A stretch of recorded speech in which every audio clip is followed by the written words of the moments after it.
they will never be able to grow and progress into, Yes. a more structured and competent leader. Sometimes leaders overfunction, Sure. which then lets the other person become an underfunctioner. And what you're really saying is you're incompetent without me. Even though that's not what we really want to do, but that's what we end up doing. And so we're not training anybody to think. And that's a failure. Yes, absolutely. I mean, and some leaders like it that way. They like that they're the only decision makers because either A, they just like the power, or B, they don't think anyone can make a decision like them. And for some businesses, that's okay. It works. When I'm dealing with all of the folks that make up our organization, and when I've dealt with other folks in other organizations where I've been in management, I look at how does this impact this person individually? Okay.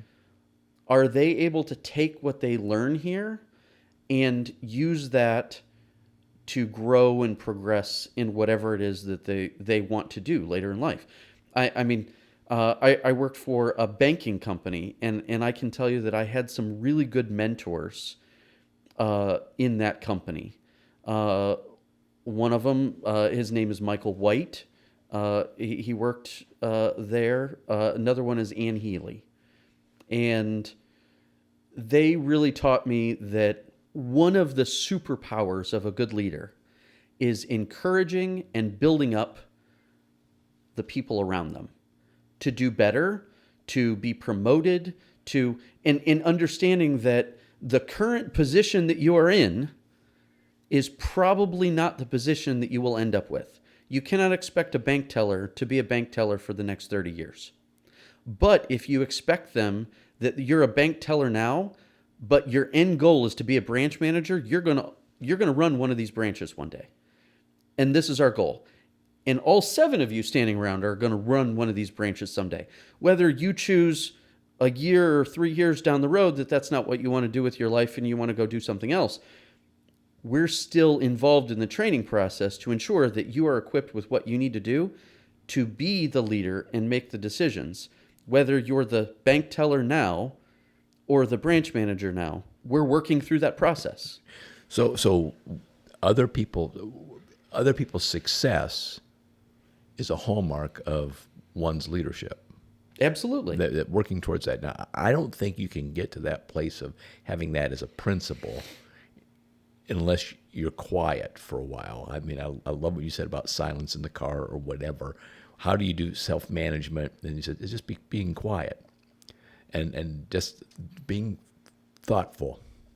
And there's a Christian philosopher named Dallas Willard talked one time about, he called it solitude and silence were the 2 most necessary. He called them spiritual disciplines needed today. And somebody asked him, well, why would I want to do that? And he said, well, to see if there's anything to you. I thought, whoa, solitude and silence, to see if there's anything to you.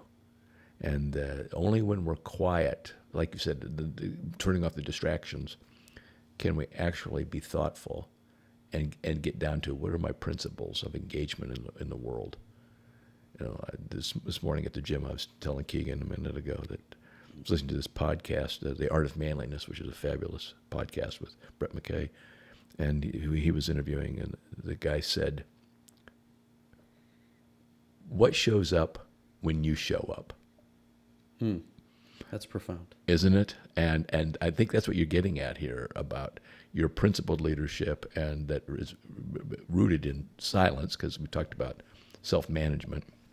And if you're not managing yourself, good luck. And part of that silence, yes, it's silence. I like quiet, but it really is, it's a pointed reflection, self-reflection.